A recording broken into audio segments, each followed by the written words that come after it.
This is the Red Alert. Civil defense information will be broadcast at 6:40. West of the Rockies, you're on the air. Hello. Y2K, how can we prepare? Stop a few of their machines and radios. Throw them into darkness for a few hours. We are fighting for our lives. My family must survive. Over 5 years, 1,000 gallons of gas, air filtration, water filtration.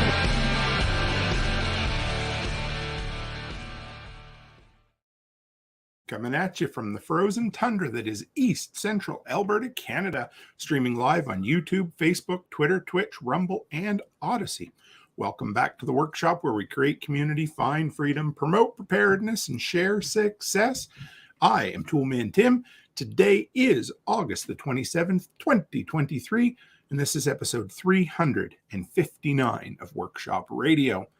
How the hell is everyone out there? Great to see you so far this evening.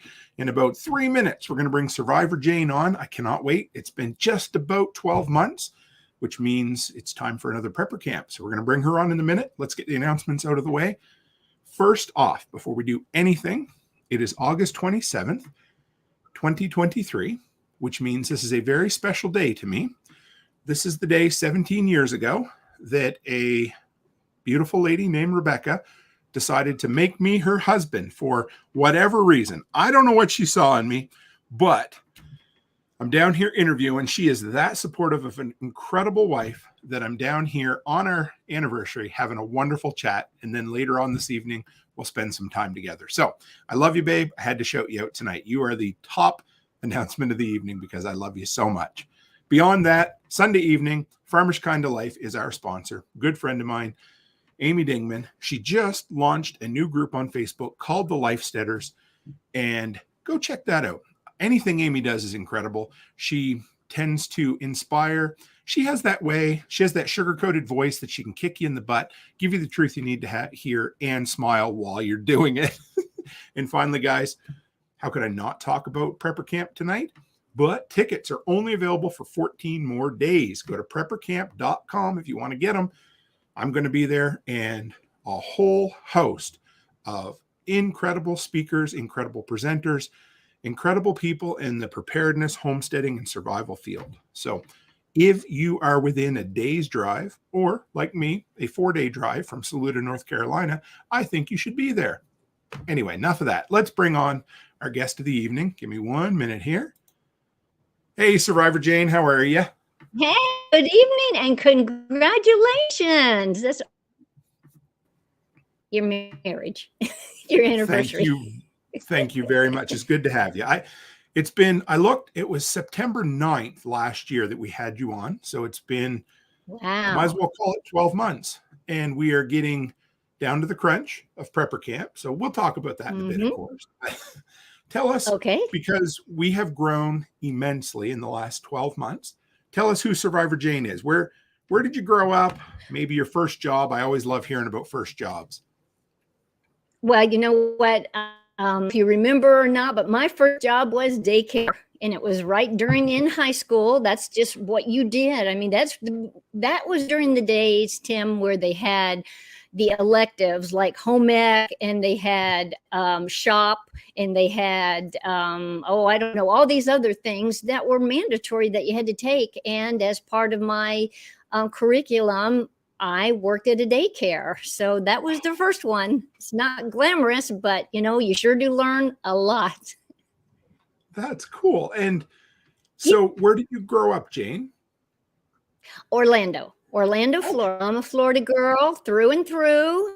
And so I was used to green and brown and green seasons. It wasn't anything. It was either green or it was either brown. So moving to the Western North Carolina area, I just love being able to experience what I didn't know. It was foreign to me as far as seasons go. Snow and fall and spring. And I mean, you get to see the things that you used to just looking on a calendar and seeing the beautiful pictures. Well, I get to live it now, and I wouldn't go back, would not go back for anything. I always thought it would be fun. Of course, I've always lived where it goes, brown, green, white, and then it stays white forever. I always thought it'd be neat to be on the beach, or at least in Florida for Christmas some year, just to see what it's like? You know what? You just do it, and it's like anything is a novelty. As far as it's beautiful, and you think that people are nice, and you think this, but once you start the continual digging sand out of your fanny because you've been sitting on the beach and it's getting all in your clothes, and the salt and striking your skin up, and you're hot and you're irritable, and the mosquitoes, and that then you just go on and on and on. You know what? Every place has its flaws, and there's no place like home, and this is home. So how did you went from Florida to being married with Survivor Rick in the mountains of North Carolina. What happened in that time for you guys to meet? And then, because you tell the story. You tell it way better than I can. Well, I will tell you the story. I was a girly girl. I was working in the corporate world. My concern and my focus was, when was Macy's going to have another sale on shoes and handbags?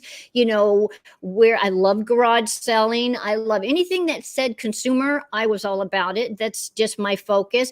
Now, Rick, on the other hand, he was a more responsible.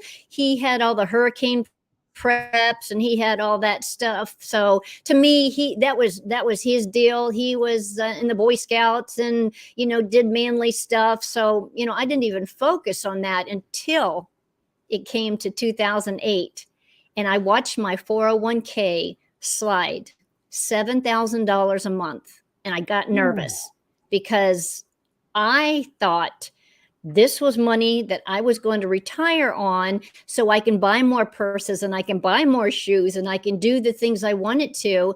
And it just started picking up steam and rolling and rolling and rolling faster. And it was like a faucet. You couldn't stop it. And at the same time, the housing market was crashing, and our house that was in a beautiful gated community all of a sudden became a home where people were renting their homes out next door, and there were cars everywhere. There were multiple families living under one household, and yet there was strict rules, but they totally lost control. So the crime started just going up and up and up.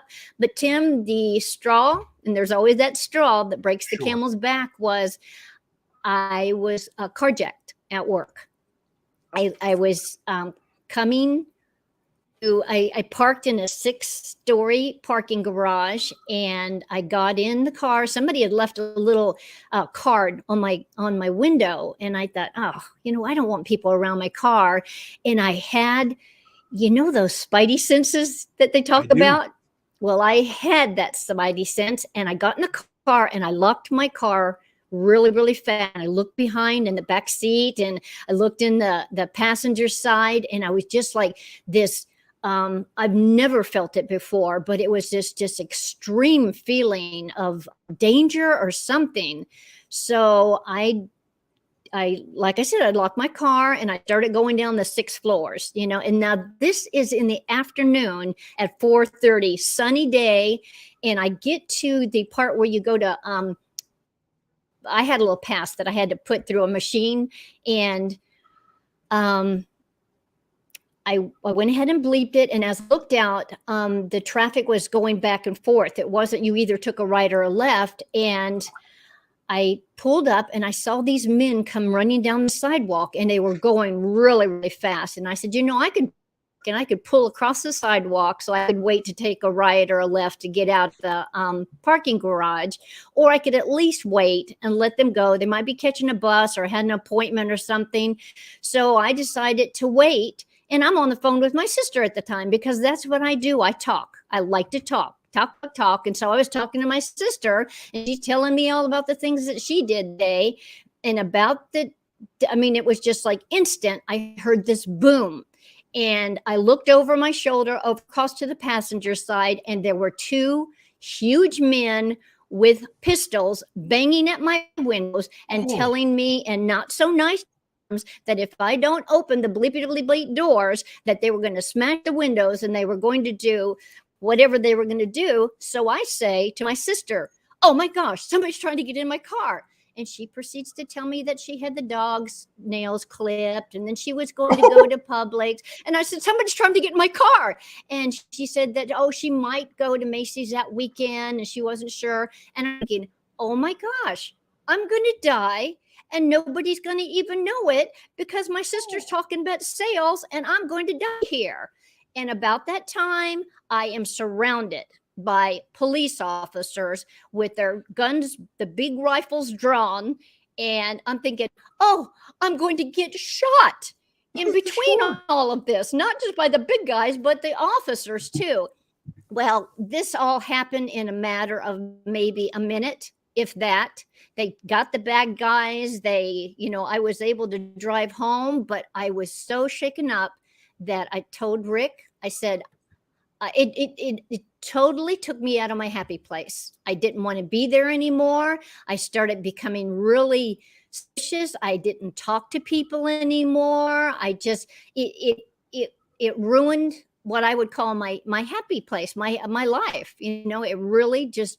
So we decided that since I was losing all my money in my 401k, that we're just going to take the money, whatever we can get from the house, and we're leaving. And we're just going to do the best we can. So we found some property and we took what little, and I am saying little money that we had left, and we built. Rick is a master at design and figuring things out and whatever. And so here I am up on the hill, and I'm used to wearing heels. I don't know anything about outside. I don't know anything about animals. I had a cat. I mean, that's about, and cats take care of themselves. I didn't have, any knowledge of anything. And it was like, oh no, what did we do? We don't have any money. We're living up here on a mountain. We're living in this house that it's not like I'm used to, as far as like a big, open, beautiful chandeliers and whatever. Nothing, And so that survived journey from 15 years ago now, as far as I didn't know how to cook. I didn't know how to do anything. But you know what? You learn in a hurry how to do things. And it was trial and error. If you want to talk about being an expert in homesteading or survival or whatever, I'm an expert because I have made every mistake and still make them today. So that's my long, who am I? It's been a year. I had forgot. I love getting to talk to people over and over again because I forget how powerful stories are. Do you think that little piece of paper, were they waiting for you, or was that just a coincidence? I think it was God. Okay. I do. I think it was a God thing. It was a thump. It was I don't think that card had anything to do with anything. It was like a car wash, okay. Here you can get 20% off or something like that. It had absolutely nothing to do with the carjacking. It was just a thump on the back of my head. You need to be, because I was always on my phone, Tim, talking on the way from my office out to the car. I was always, people would walk by, hey, how you doing? Just tree, but not even, I couldn't even tell you what they looked like when they walked by. It was just, I was oblivious to what was going on and what was happening around me. That's when my eyes were open to where I knew what people were saying in front of me, what they were saying in back of me. And sometimes, to tell you the truth, I think that's what it takes in life for anybody to start. Even sometimes, sadly, it takes a hurricane or a flood or a drought or a death or a divorce or all the horrible natural and man-made disasters that we can all go through. Sometimes it takes that to thump us in the back of the head to get our attention. You mentioned how it took you out of your happy place. And 2008 was a scary, it was a really rotten time for a lot of people. It was not good. And yep. I've been, so since you were on last time, I've been doing the history of modern preparedness series, where I take a decade and I go, and you look at the events that happen in each decade and the people that were shaped out of it and the, preparedness. But something I've noticed, and maybe you can talk about it a bit, is prepping seems to be, how do you want, like a solve or a salve for anxiety, or a way to register or deal with that. Do you find, did it help? Or do you think, or maybe even talk about how that works for other people as well? Do you mean by having things, it gives you more comfort that you're prepared? Is that what? Control, because a lot of times, like you said, your eyes, you would just walk around busy or in a cloud or not paying attention. And and then there's that snap moment where you realize, oh, darn, I'm not prepared. Or all of a sudden the world is kind of scary and crazy. So it seems like whenever we have that moment, whatever that moment happens to be for you, it seems like that's when we first start trying to take control of our life again. That's Does true. That and sense? it Is that what happened with it you? honestly is all about control. Absolutely. Absolutely. But I will say that I am a firm believer that nobody has got it. Nobody is prepared for anything. You can prepare as best you can for things, but it goes so far more than just stuff.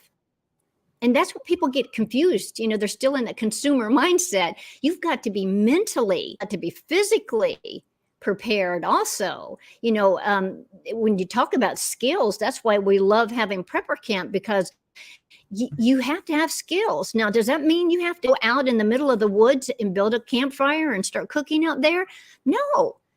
But the reason that you do that is because it could be that it's so doggone hot because you don't have power that you might want to go out in the middle of the woods where it's a little cooler so that you can cook.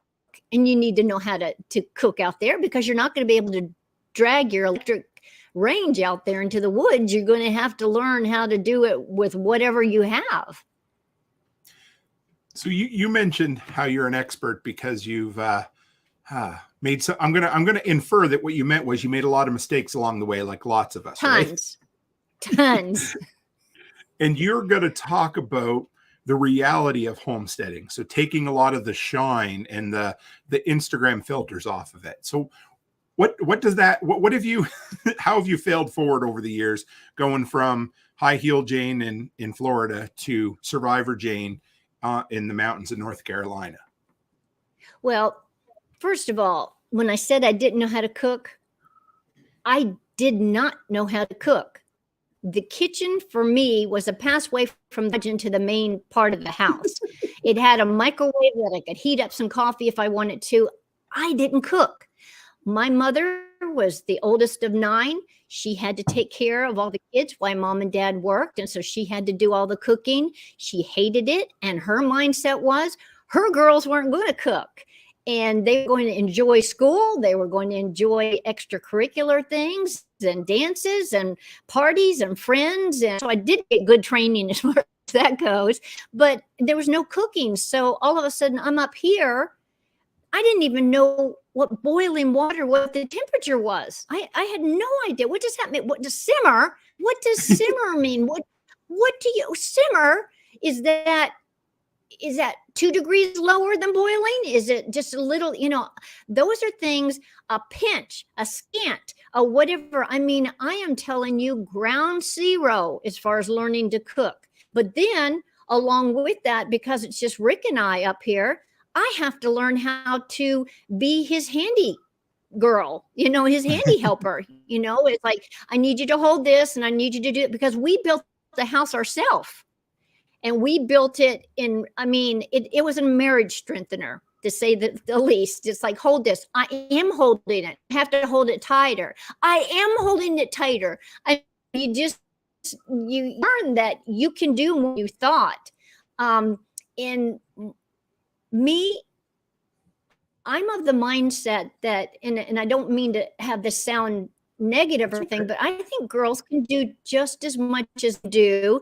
It's just the guys are bigger and they're stronger. But there's no reason why I can't take a screwdriver and go tighten something on a chair or in whatever, or if something is loose or if something is broke, if something it might take me a little bit longer to saw, but I can sew, I can do different things. And I want to encourage women. It's not just a man thing. If you're going to be doing this preparedness thing, you have to be able to work as a team, and you're going to have to do some of those tools and use some of those tools. I had my lights go out in my camera. I took the whole dash off.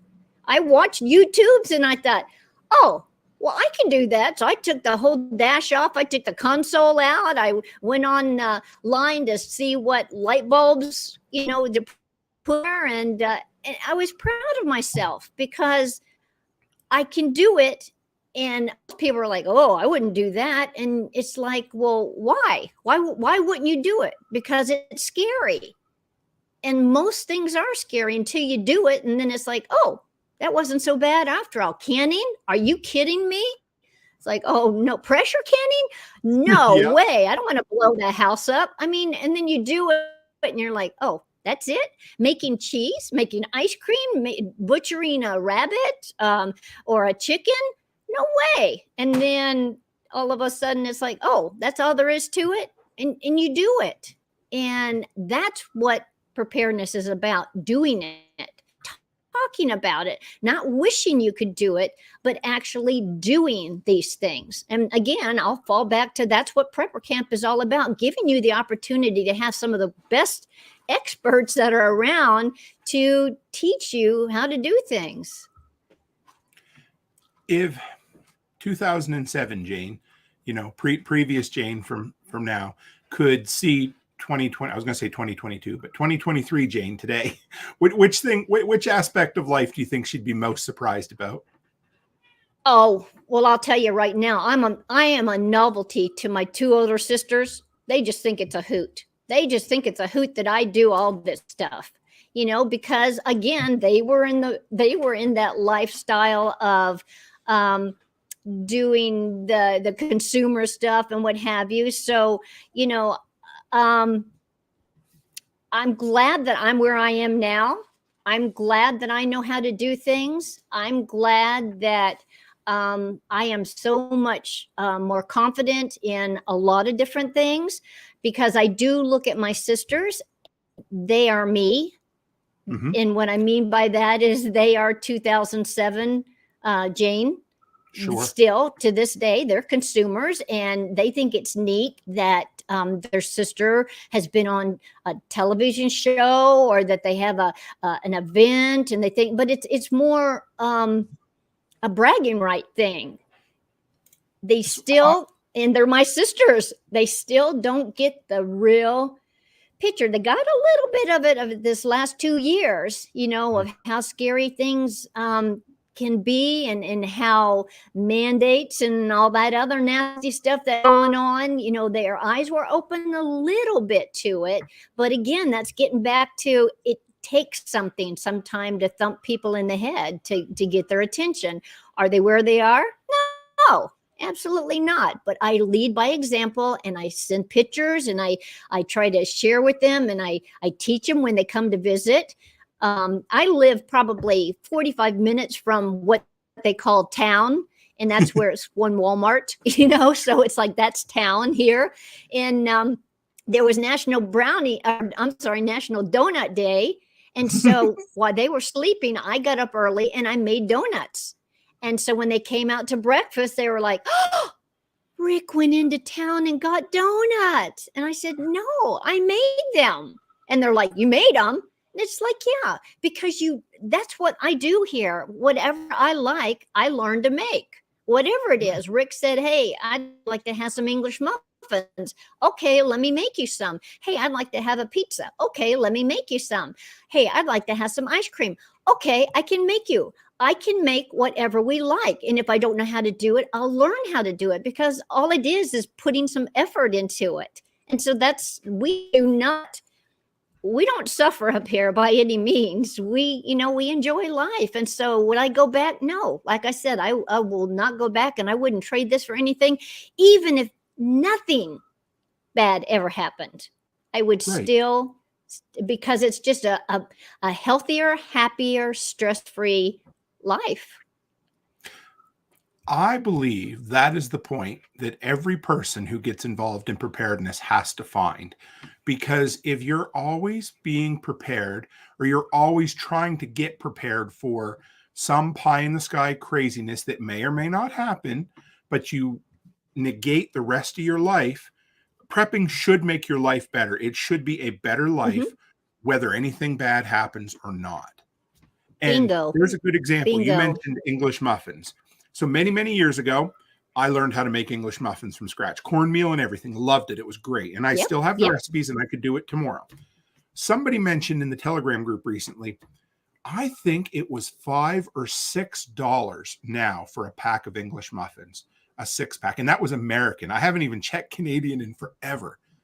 So with all the freedom that you guys have built for yourself, and that was a lot of work over the last 3.5 years of all the stupidity that we've had to deal with, how much did that affect your guys' life? As far as affecting it, what way? In what way? Just day to day, like price increases, or needing to deal with mask mandates, or having to deal with, obviously you didn't have an employer who said, hey, if you don't take the jab, you're going to be fired, right? Well, we put our foot down. It was like, no, we're not doing this. No, we're not doing that. If we have to stay holed up, which honestly, to tell you the truth, in the midst of the COVID situation, we were sitting outside swinging as the world was falling apart. And I looked at Rick and I said, in the middle of a worldwide pandemic, don't you? I mean, I have got whatever we need. And when you have the staples, this is what drives me up the wall. When people are getting this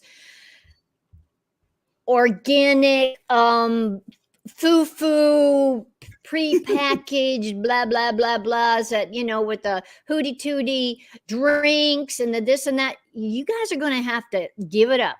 Unless you can get it home, give it up.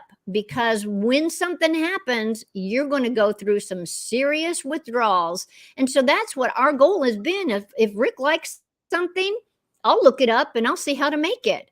And 9 times out of 10, it's just effort more than anything. Most of the staple things you're going to have in your pantry. And so I always stress to have the staples, because then you can make anything and everything. We have dairy goats. So I can make my cheese, and I can make my ice creams, and I can make my, all kinds of other things. I have eggs, I have ducks, I have chickens, I have rabbits, I have pig. We're set. I can make whatever it is. But to think that you're just going to necessarily live off of survival food, which is beans and rice,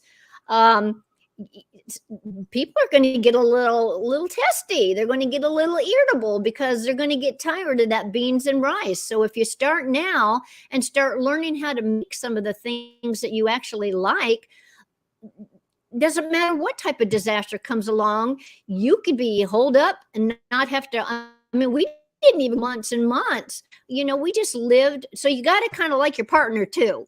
Yes. That's really, really important. You're going to have to learn how to work with each other. That's a key thing. A lot of people go their separate ways during the week, and then they kind of meet up on the weekends for a couple hours. Not used to working with each other. That's another thing that Rick and I had to learn to do, because he had his corporate job and I had mine, and we did fun things on the weekend that had nothing to do with working together. It was enjoying each other and going and being entertained by outside events.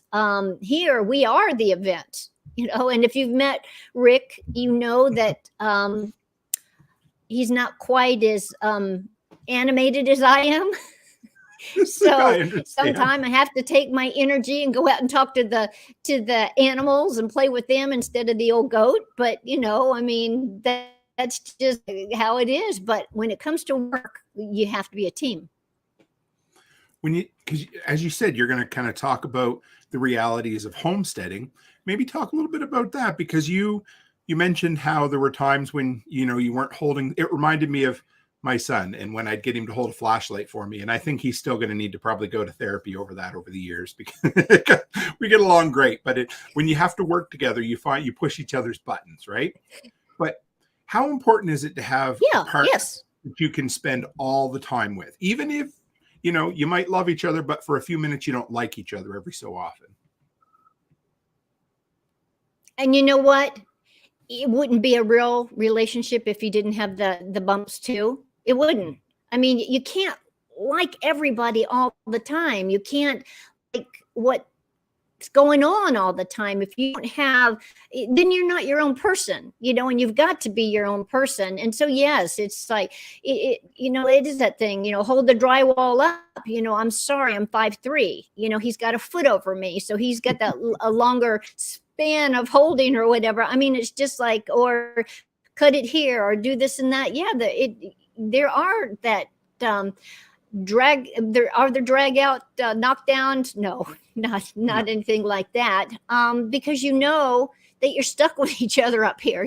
There ain't no place to go, so you can go out and kind of vent for a little while, but then life go on. You're a team. What do you do? Actually, no, let's back up a little. What about, have you ever had any big failures on the homestead? Anything that you tried that just, you fell on your face miserably with?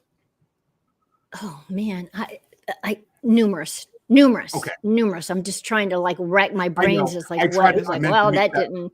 I mean, they're like with the animals, the different ways that we've tried different ways to do different things. It's like, well, that didn't work, or lots of things. Trying to can something and thinking that I knew better than the experts, and me trying to do it instead. And it's like, oh gosh, it didn't work. I see now why they said to do this and that. When you try to take shortcuts, it's going to come back and nip you in the bud. So, I wish I could tell you a good one, because I know as soon as we say goodnight for the evening, I'm going to have like a bagillion of them. But hopefully at prepper camp, you can come and I'll tell you my life, of mistakes. Because definitely, I've just got tons of them.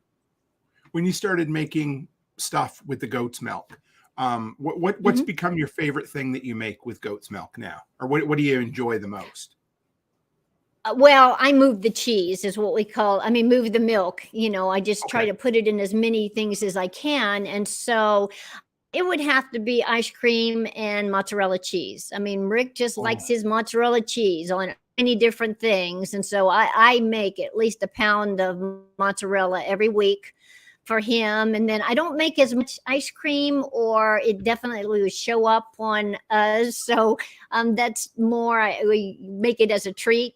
In the summertime, I'll make it more because it's hot. And but he likes his cheesecakes too. It's so many different things that you can make. Have you, how's this year gone? Have you, I don't know about you, each year I try to learn something new, or at least, I don't know, expand on some skills. Or has there been anything this year that you've learned new or improved, or anything along those lines? Well, we have our rabbits in a colony, and we're learning that we actually bring all of our animals in at night. And so we have what's called a bunny barn, but when they go out, we actually have them totally closed in, even over the top, and they dig to China. Where they're going, I have no idea. So, those are little things. It's like when Rick built the outside part, it was gorgeous. Big lush green grass, and it was just it was an Instagram picture is what it was. And 2 days, 3 days, they had totally just demolished it, just like chickens do. And so what I have to do now is, in my greenhouse, I have to make barley sprouts for them. And because I want them to still have that greenery. But, that was a big lesson to me. Some people say, oh, no, you can't have rabbits in a colony. They'll fight and they'll do that. They'll, and all the nightmares that they come up with. Well, honestly, we haven't had that situation. The situation is the digging, and they've totally just ruined the grass that we thought they would just be able to go out there like little bunny rabbits and eat their grass. Well, that didn't happen. That's just the reality of rabbits and what they do. So you have to make up for that. And the way I do that is I make barley sprouts with and that have grass, and they eat the sprouts too. So how do you do that? I have a good friend, John Dowie, who sells microgreens as a business, and I never really dug into it with him. Was there any trial and error, or how did you set that system up? You know what? It's probably a idiot proof. You know, if I can do it, you have to take me as ground level. If I can do it, then okay, anybody can do it. But I went out and bought me 8 plastic shoe boxes, and I punched some holes in it, and I take one of the shoe boxes that doesn't have any holes, and I put the sprouts in it, about maybe a cup and a half, and put water over it, let it sit for 24 hours. Then I pour that into the one that has the hole. Then I do I fill up another container until I have 8 going at 8 consecutive days. So by the time the 9th day comes up, that one's ready. And I just continue with 8 barley things. And I mean, that's enough that I can actually feed the rabbits, I can feed the chickens, and I can feed the ducks with it, because it makes a nice, flat, if you will, of barley. And you guys, when Rick was on, he told me, was it within the last year that you guys added quite a significant piece of solar to the home as well? Yes, we did. Yes, how's that we did. And in fact, we had a county-wide blackout. And I'm thinking, oh my, the Chinese have probably hit or something. I said, it's probably an EMP, but honestly, we didn't miss a lick, because there are certain things that he doesn't have hooked up to the solar. But besides that, I mean, we were comfortable. The lights were on and whatever. So it was kind of weird to look out and about down over the valley, and there's no lights at all. And then you realize that you have the lights, and then it's like, oh, do we go ahead and put our blackouts up over the windows so they don't see we have lights and come and get us or something? I mean, those are things you got to think about, because, it is nice having those things, but also you could make yourself being up on the mountain. Think about a candlelight, how far you can see a light from miles and miles away, so those are things you got to think about that. Unfortunately, we don't put that much thought into it, but I will tell you that, it's been a blessing as far as for him to get that system put in and put up. You can run can you even run a little bit of air conditioning off it? Yes. Yeah. Yes, you can. That's worth its weight in gold right there, isn't it? Honestly, that's what I said. Yes, we don't have any central air. We have a little window unit for the whole house, and when you don't have any air, and then you have a little window unit, I mean, it just cooled the whole down. And so, like I said, we just didn't miss a beat. Now, it was only for 2 or 3 hours that the power was out, but it gave us a good understanding of how the system's going to work. And it did great, and barely even budged the batteries, just barely even used anything. So, that was another thing, because sometimes you don't really get a chance to try some of those things until something happens. So I watched a guy the other day. He lives in Texas, and it's cool because I'm into like vintage tech, so old computers and things. I like watching the videos on them, and that's what this guy's into. But about 3 years ago, he went through the really bad ice storm that they had in Texas, and ever since, he's worked really hard at getting his home almost self-sufficient. So he did something similar. His wife left. He turned his power off for 24 hours and tried to keep, it was 110 degrees there. So it wasn't chilly. wow. And he had quite a few different battery banks, and he managed just about 24 hours of keeping the house at least below 80. He was happy with that. And, for somebody in Canada, that might seem insane, but for somebody in Texas, that makes a huge difference. And it was all from solar. Yeah. It was great. I loved it. So you're going to, what do you, can you give us kind of an overview of what you're going to be talking about at Prepper Camp? Yeah, it's been really heavy on my mind, as far as I want people to honestly know sometimes I think that they make prepping or homesteading look glamorous, if you will, or pretty and stress-free, and all of these things. And I want to let them know, Tim, I am going to put myself out there. We have a compost toilet, and we spent a lot of money on that compost toilet when we first put the house in, and it was a piece of, pardon the French, but crap. I mean, it leaked. It was just nasty. And it was like, oh my God. And we paid money for this. So Rick came up with a fantastic, and he'll talk about that in his class, but a brilliant system. But the problem is the system, you do have to clean it out every 6 months. And because this is my curse, being little, I have to get in the area and clean. And that means I am covered from head to foot with poop. Now, I'm used to being covered with poop on my feet because of the ducks and the goats and the pigs and everything like that. But this is poop. And I mean to tell you, that's where that, is it glamorous?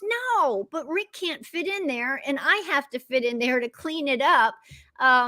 And we laugh about it, but it's just, I look like I am in a hazmat. I've got my goggles on. I got a Walmart bag over my hair. I've got gloves up to my shoulders. I've got, it's just like, is it embarrassing? Yeah, it's embarrassing, but it doesn't matter. That's what I have to do if I want to have a stress-free pooper. So, that's reality.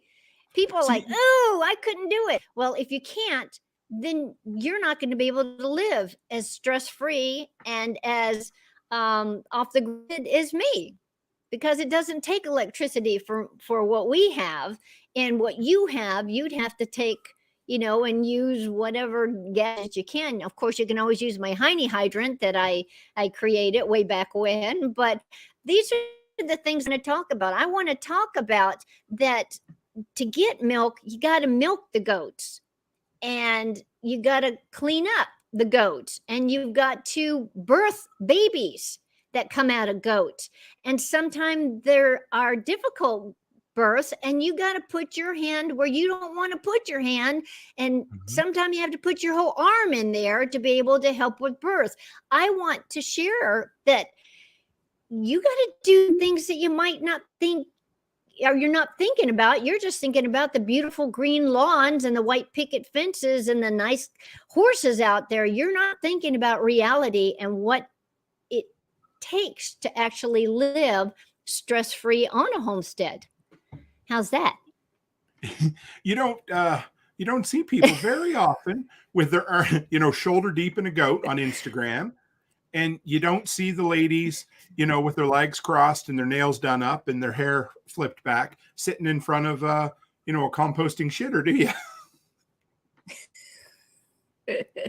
The first time he said, well, I can't fit in there, you're going to have to do it. It's like, oh, it's like, you just have to do what you have to do sometime. And it's nasty and it's gross. And I'll tell you, some men wouldn't even do it.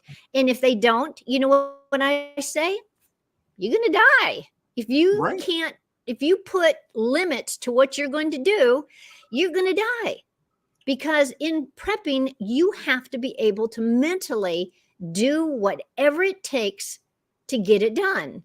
And Rick and I made that decision that, better or worse, we are a team and we've got to do what we got to do. Now, he's got to do stuff that it's like, oh, I'm glad he's strong and big and he has to do that and I don't have to do that. But you know what? If push comes to do it, I might not be able to do it as good as he did, whatever it is, but the same thing. He's not as good at boiling water as I am. So, there's those trade-offs, but you have to be able to pick up where the other person left off too. That mindset of making up your mind to just do it, because literally you have a physical problem there. Rick is too big to fit into the composting toilet. The only option is for poor Jane to climb in there, and do it. And if you didn't, what are you going to do? Build a new composting toilet every 6 months? I don't think Rick would like that. That's it. That's right. And that's what, and so it's work. And that's what I want people to know, that it's not just a matter of that you want a homestead. Do you really want a homestead? Because it is work. Just like a home is work. You can't just buy a home and expect it to stay perfect. It's not going to. Things are going to, they're going to shift, or they're going to crack, or they're going to mold, or they're going to paint, whatever. You need paint, and you need to do this, and you got to repair wood, and you've got to take care of your property. You got to do the same thing with a homestead, except for it's even more, because you have animals that you have to look out for. You have food that you need to make. You have food that you need to prepare and preserve. You've got, there's a lot to it. Do I want to talk people out of having a homestead or creating a homestead? No, absolutely not. But I want to talk to you about the reality of what it takes to live on a homestead. I had two here. So Joker Lee said, there's nothing like getting your elbow caught armpit deep in the nether regions of an animal to make you really question why you're doing this. Mm-hmm. And Nate says, tons of work, things die, things break, things don't always go right. Does that sum up homesteading? Spot on. Yep. So we are heading into, let me check the date. So we've got 14 days left.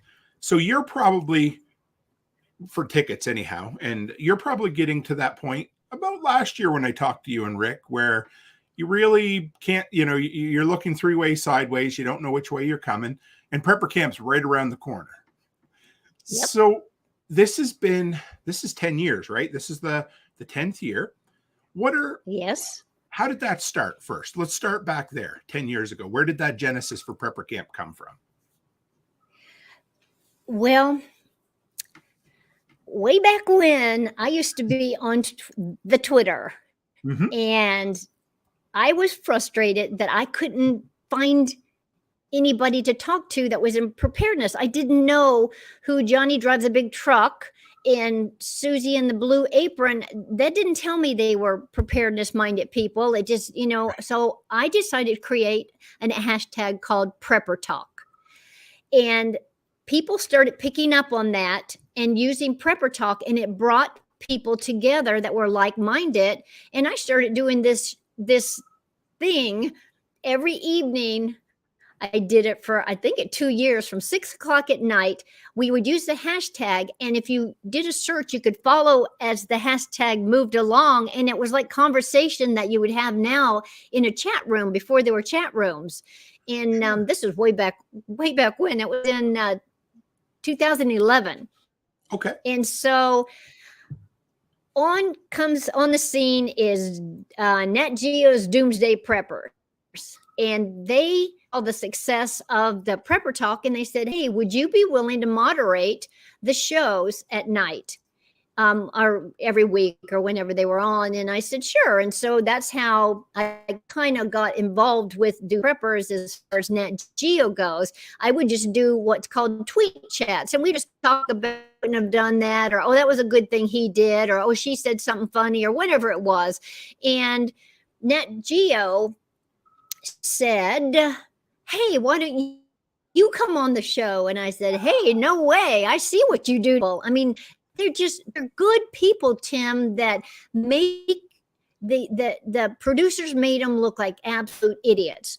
Good, honest people that were trying to do the best they could. And they really thought that they were going to come out educating people, and they came out looking like idiots. They got so caught up in the reality part of they were going to be on TV that they would do whatever the producers would suggest. Hey, why don't you jump off the roof and do this and that? Oh, okay. And it made people look stupid. And I just didn't want to look stupid. So finally, it's their last season.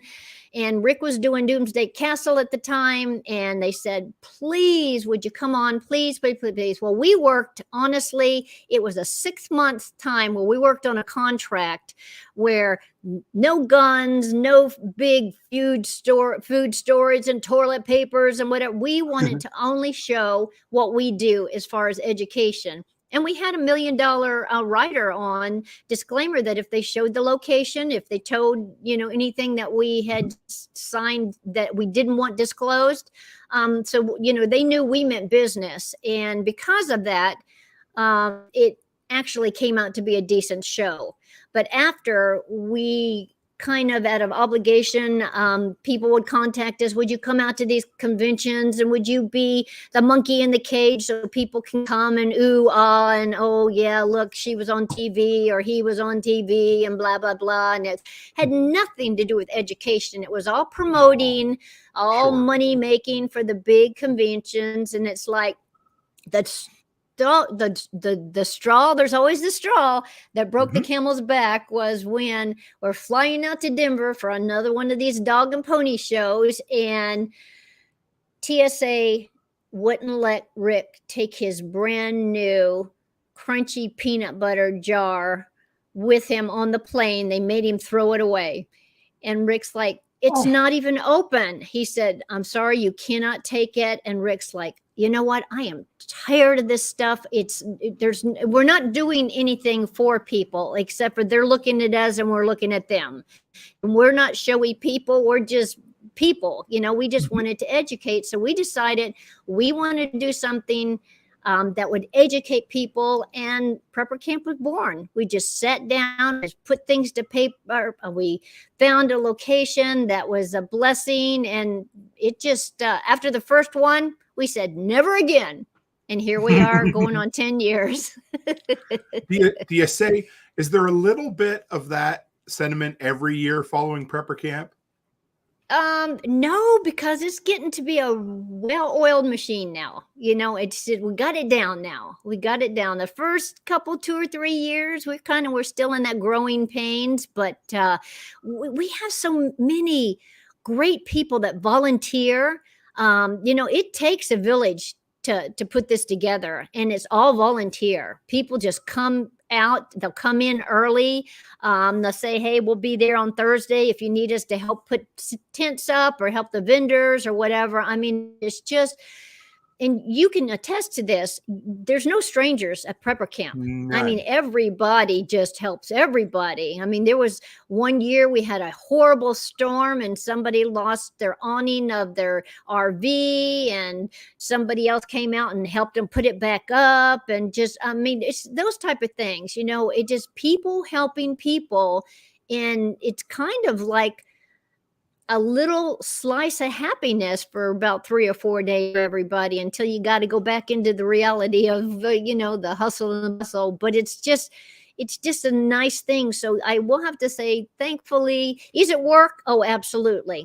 I mean, from the time it's over, we're already cleaning equipment and restocking things and writing what worked, what didn't work, who's going to be invited back and who maybe not be invited back. I mean, there's a lot that goes on to it. And then we start again November, the ticket sales, and then we move forward until September, and then it goes again. We don't even have time to think about not wanting to do it. It's just we just know what needs to be done and we just do it.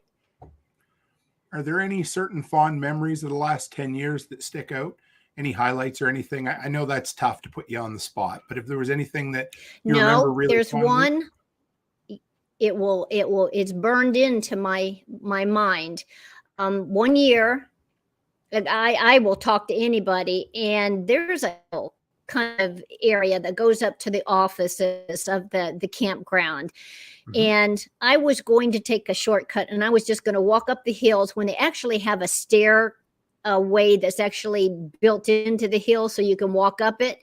And I was starting to walk up the hill, and I saw this older man, very obese, and he was walking up the stairs. And I said, you know what? I'm going to walk up the stairs with him. So I walked up to him and I said, "Hey, you want to race?" And he said, "Oh, honey, my racing days are over." And I said, "Well, how you doing?" And he said, "I am having the best time of my life." He goes, "This is just great. I am just enjoying it." And it probably took, honestly, it might have taken 5 or 10 minutes to go up those stairs. Wasn't a lot, but he was winded and he was holding onto the rails. And so I was making it as comfortable as I could without making him feel awkward. I was just talking. And so we make to the top, and he goes his way and I go mine. And the following year, a lady comes up to me, or no, I'm called to the front area where the admission people come, where people come in for admission. I'm called up and they said that somebody wants to see me. So I go to the tent and there's a lady there and she's got all of these people with her. I'm thinking, oh dear, what happened? She didn't find her ticket, or, there's always somebody's got an issue. And so I was just prepared for that. And she said, "I just want to tell you that me and my whole family is here." And I said, "That is just so neat." And she said, "No," she said, "we're here because right after prepper camp last year, my husband died." And she said, all he talked about when he got home is how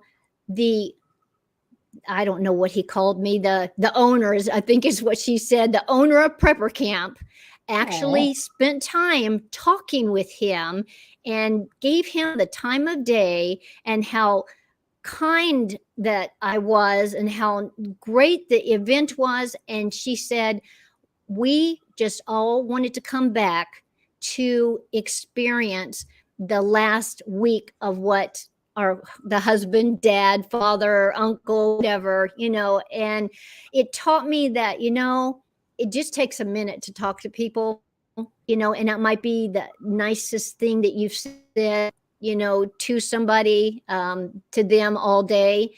So, that's just a highlight, because you just never know. And they just want to be there where Papa experienced his last week. So that would be the top one for me.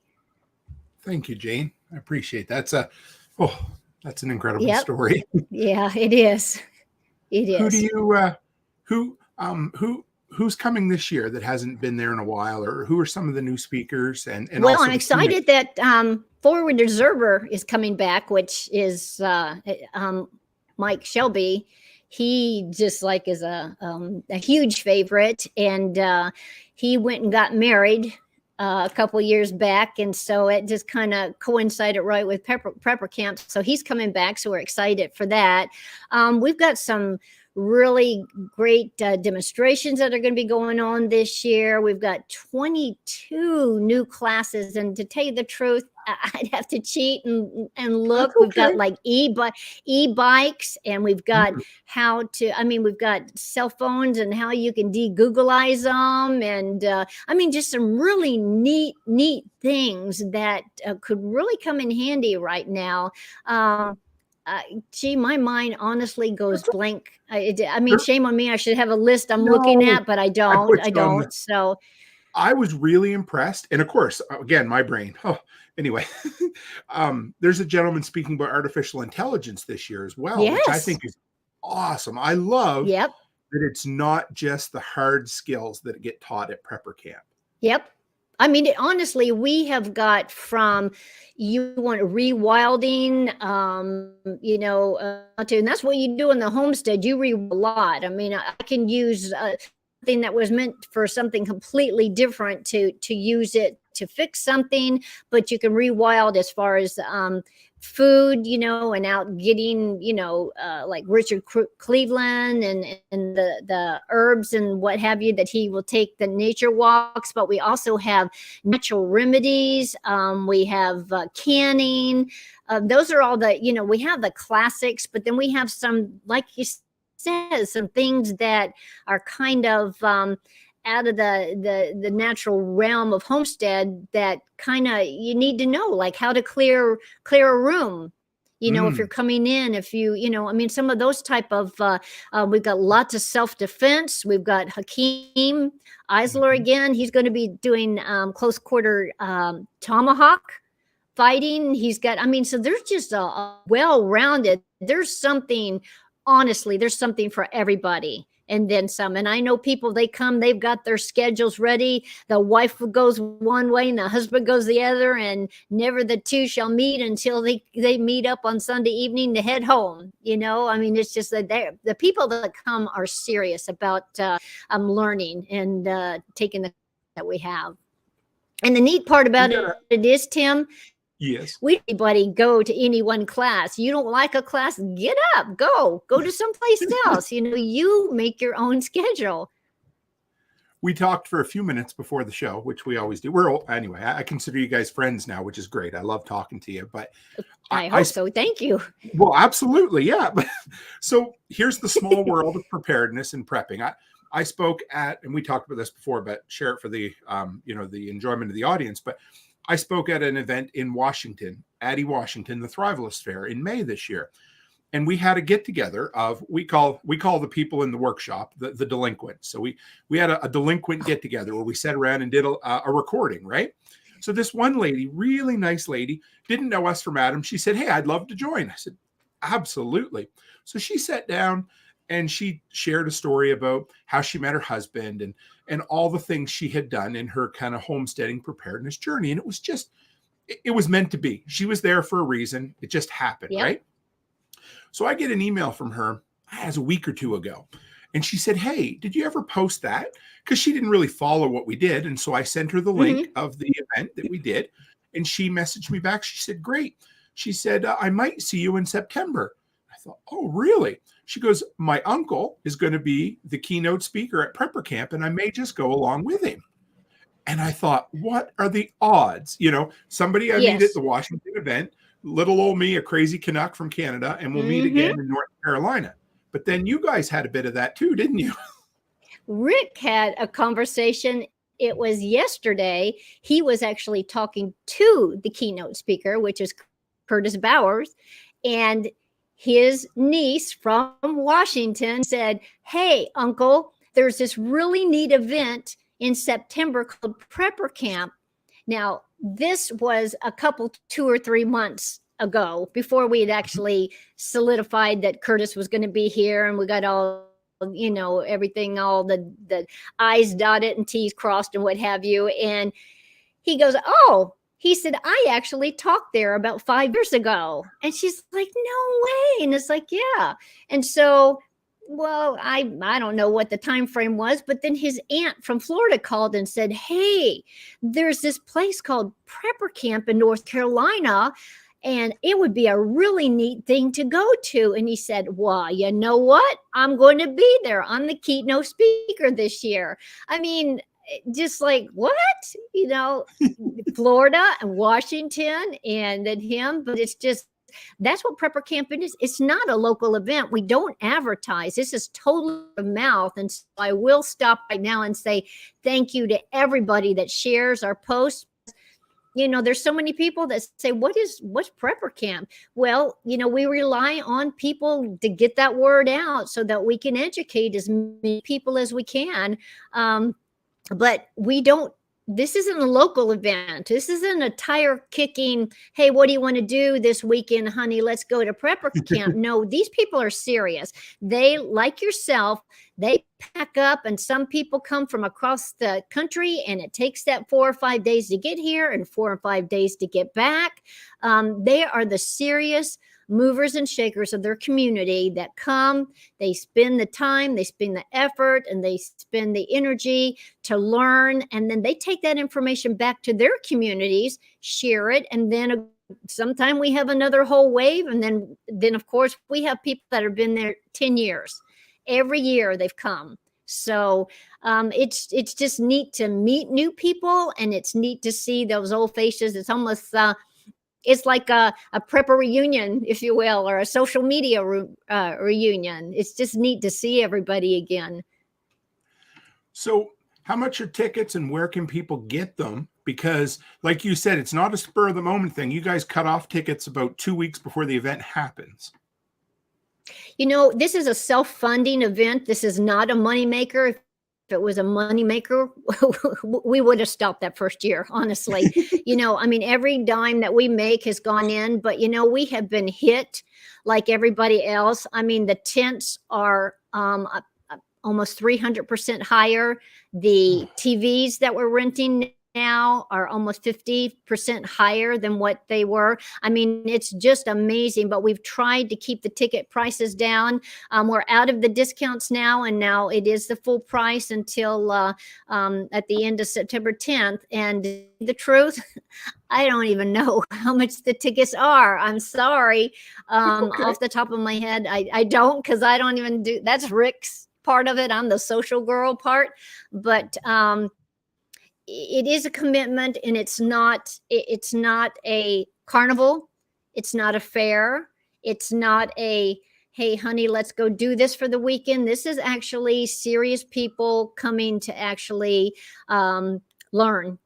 And you do, and you're tired, and it's a good tired. But yes, the cutoff is that September 10th. We have to have 2 weeks to kind of get our ducks in a row to figure out, okay, what do we need to do? And unfortunately, there are things that happen sometimes. So it gives us a couple weeks to get, any little fires put out before we just start rolling, putting the event together.